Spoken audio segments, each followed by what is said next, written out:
Like what? You want to know exactly what I did today? I would love to know. I woke up, got in the cold tub. I got in the cold tub, I got in the hyperbaric chamber. After the hyperbaric chamber, I took a nap. Then I played PGA EA golf for a little bit, as I normally take my legs for 45 minutes. Then I took a shower, got dressed, and headed here. And once I got here, I did my normal game day routine: activation, treatment, rehabbing, stretching, lifting, mentally doing everything while I watched, TPG on the TV. Mm-hmm. And then me and Mike looked at each other, and he looked at me, asked me, "What you thinking?" And I said, "I think I feel pretty good." So, and there was a pregame meal in between there. Something. I figured you probably had. Yeah, I ate a little bit. 41 years old. Perception began to shift following a series of front office decisions that altered the team's internal balance. One such move disrupted long-standing expectations and exposed underlying tensions that had previously remained out of public view. The response from LeBron was notably restrained. There were no extended media appearances or public confrontations. Instead, communication was minimal, allowing speculation to grow without direct clarification. Around the same time, attention increasingly turned toward Bronny James and his entry into the professional basketball landscape. From the outset, his presence generated significant debate. Many observers acknowledged the historical significance of a potential father-son pairing in the NBA, while others questioned whether the circumstances surrounding his opportunity aligned with the league's merit-based ideals. Bronny's early professional appearances, including time in the G League, produced mixed reactions. One notable performance featured a high-scoring outing that drew widespread attention. Supporters highlighted, it's out of the roof. I'm working on my game. I'm really confident in myself right now, so I'm ready to go out there. How different is it from a year ago? It's miles different. I feel very confident in my game right now, so I'm ready. Yeah, under the microscope a lot last year. A lot of it unfairly, your first year. But I saw in the Summer League this year, I saw a little bit in the G League, some major production. You calm down, forget all the distraction, what people are saying. That's got to feel good coming into year number 2. Yeah, of course it does, yeah. Everything is paid off. All the work, all the late nights, all the early mornings, putting the right things in my body, lifting and everything, so, yeah. What do you see? One that carried emotional, symbolic, and commercial significance. This acceleration placed Bronny under a level of scrutiny rarely applied to players at comparable stages. Every minute on the court became subject to analysis. Observers focused on his defensive positioning, off-ball movement, decision-making, and ability to create advantages. In these areas, inconsistencies were frequently noted. Missed rotations, limited off-ball engagement, and difficulty generating offense against NBA-level defenders became recurring points of discussion. From a purely analytical perspective, critics argued that these issues reflected a player still in early developmental phases, rather than one ready for sustained NBA rotation minutes. In a league defined by precision, speed, and physicality, the margin for error is small. Players without established impact often face reduced roles or reassignment to developmental leagues. What intensified debate was the perception that Bronny was receiving extended patience not typically afforded to other prospects. Coaches and commentators frequently framed mistakes as learning experiences, emphasizing long-term potential over immediate results. While developmental language is common for young players, some fans viewed the tone as unusually protective. This perception raised broader questions about opportunity cost. NBA minutes are finite. Every developmental experiment occupies space that might otherwise be filled by players who have demonstrated consistent performance at lower levels. Fans pointed to athletes competing in international leagues or the G League who lacked similar exposure despite stronger production. Media coverage further influenced public reaction. Broadcasts often highlighted effort, attitude, and incremental improvements while minimizing persistent shortcomings. For some viewers, this approach felt disconnected from what they observed on film. The contrast between narrative framing and on-court results fueled frustration among audiences who prioritize competitive standards. The issue extended beyond individual performance to organizational credibility. When development appears to be guided by narrative considerations rather than competitive merit, it challenges the league's foundational premise. Professional sports rely on the belief that opportunity is earned through impact. Any perceived deviation from that principle invites skepticism. LeBron's role in this dynamic is complex. As a father, his support for his son is expected. As a generational icon, his influence carries weight. However, the intersection of those roles creates unavoidable tension. Protection, whether intentional or structural, alters evaluation standards. That alteration, in turn, affects how teammates, opponents, and fans interpret fairness. Opposing defenses often treated Bronny conservatively, prioritizing other threats. This behavior, subtle but consistent, became part of the broader critique. Defensive schemes tend to reveal respect levels. I'm really trying to be as respectful as I possibly can be towards LeBron James. I am pleading with LeBron James as a father. Stop this. Stop this. We all know that Bronny James is in the NBA because of his dad. The first game of the season, opening night, the Griffies in attendance, father-son duo playing in an NBA game for the first time, an absolutely positively wonderful story. And then reality sets in. We love what we're seeing from him in the G League because that's where you belong. As you hone your skills and you get better and you legitimately earn, which I believe he has the potential to do. I am rooting for Bronny James. It would be cruel to root against him. He's a wonderful kid. I wish him nothing but the best. But he's LeBron James' son. And everybody knows what attention that brings. Molly, Doggy, put them up on the screen because I want to see their face when I say this. Right now, Bronny James is averaging 0.3 points, 0.3 assists, and 0.4 rebounds. You know what people are saying. You know what they're going to do to this kid. You know what these numbers mean. You know what it's going to do to your son, to people who are missing out on opportunities, that are busting their tail on other NBA teams in the G League, in Europe, and everywhere else, what kind of opportunity they're starving for. You're exposing your son like this? I'm not trying to be disrespectful in any way. I'm simply saying, to have that moment on game one of the NBA season is one thing.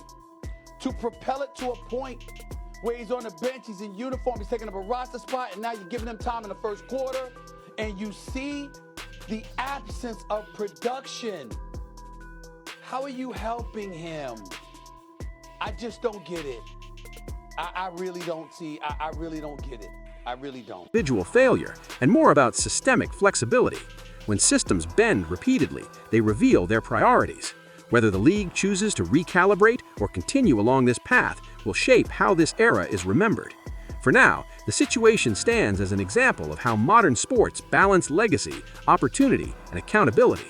The outcome remains unresolved, but the implications are already visible. As the debate continued, attention gradually shifted from individual moments to broader patterns. Analysts began examining how extended exposure at the highest level influences a player's development, particularly when that exposure arrives before foundational skills are fully established. In most professional environments, progression follows a sequence: mastery at lower levels, incremental responsibility, and finally, sustained contribution. When that sequence is disrupted, evaluation becomes more complex, and expectations can become distorted on both sides. In this case, the accelerated pathway created a dual burden. On one hand, the player was granted access to elite resources, coaching, and competition.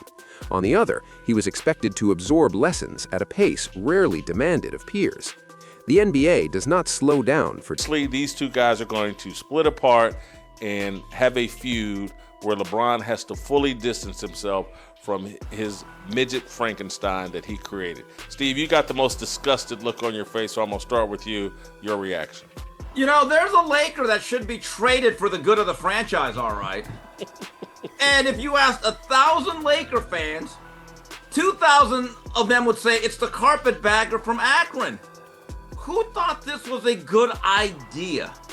Feedback is filtered through layers of media interpretation and public debate. Another factor that emerged was the psychological weight of expectation.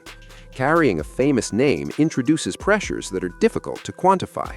Every action is interpreted symbolically rather than contextually. Missed shots become narratives. Defensive lapses are framed as evidence rather than moments.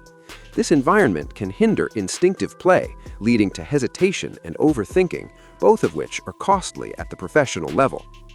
Veteran teammates are also affected by these dynamics. Locker rooms operate on unspoken hierarchies shaped by performance, accountability, and shared sacrifice. When a young player receives extended tolerance, it can disrupt that balance. While professionalism often prevents open conflict, subtle shifts in trust and chemistry can occur.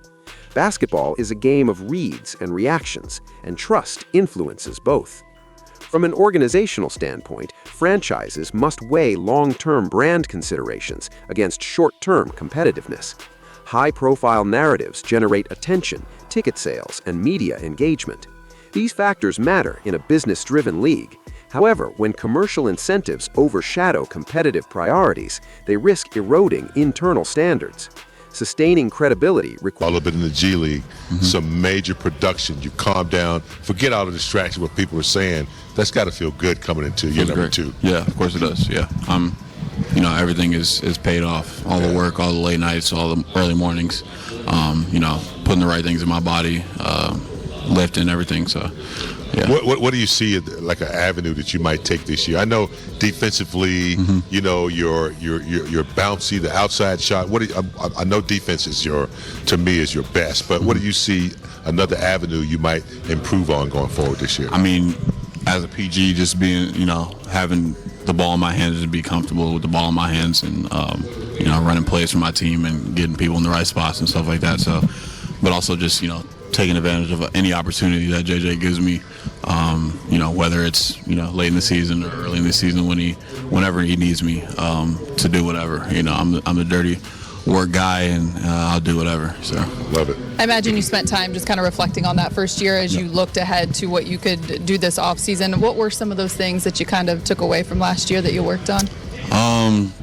Again, just having the ball in my hands and being able to make mistakes, especially in the G League. I think it's really, you know, grown my game a lot, and just, you know, working on my game even more in the summer. Rather than dispelling them.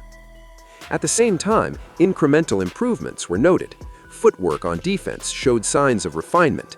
Decision-making with the ball improved in limited stretches. These developments suggested capacity for growth, though not necessarily at the pace required for sustained NBA contribution. Growth, however, does not always align with opportunity windows. The conversation then evolved toward alternatives. Some argued that extended time in the G League would provide a more appropriate developmental environment. There, mistakes are expected, minutes are plentiful, and confidence can be rebuilt without constant national attention. Others countered that exposure to NBA-level competition accelerates learning, even if results are uneven. Both perspectives carry merit. Development paths are not uniform. Some players thrive under pressure, while others require gradual progression. The challenge lies in identifying which environment best serves the individual while maintaining team objectives. That determination is rarely straightforward, particularly when external influences complicate assessment. The influence of legacy further complicates matters. In professional sports, legacy is both an asset and a constraint.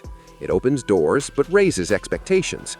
It attracts support but intensifies scrutiny. For families with deep ties to the game, navigating this duality is especially difficult. The desire to honor history can inadvertently create unrealistic timelines. As discussions continued, comparisons to past cases emerged. Other players with famous surnames were cited, some who successfully carved out independent careers, others who struggled under expectation. These comparisons, while informative, often overlook contextual differences such as organizational support, timing, and league environment. Still, they reinforced the idea that lineage alone does not determine outcome. Another dimension involved fan empathy. While criticism dominated online spaces, quieter voices urged compassion. They reminded audiences that development is rarely linear and that public failure can have lasting psychological effects. These perspectives emphasized humanity over evaluation, arguing that patience is not weakness, but perspective. Yet professional sports operate within a results-driven framework. Empathy and evaluation coexist, but are not interchangeable. Teams compete to win, not to provide exposure. Balancing these principles is one of the league's enduring challenges. As the season approached its later stages, urgency increased. Playoff races leave little room for experimentation. Rotations tighten, roles become more defined. In these moments, developmental projects often yield to reliability. This natural progression offered a potential resolution without confrontation. Reduced minutes could be framed as strategic rather than corrective. Whether this shift would occur remained uncertain. Public messaging continued to emphasize long-term vision, suggesting a willingness to absorb short-term costs. However, competitive realities rarely bend indefinitely. Performance pressures eventually assert themselves. Beyond this specific situation, the episode sparked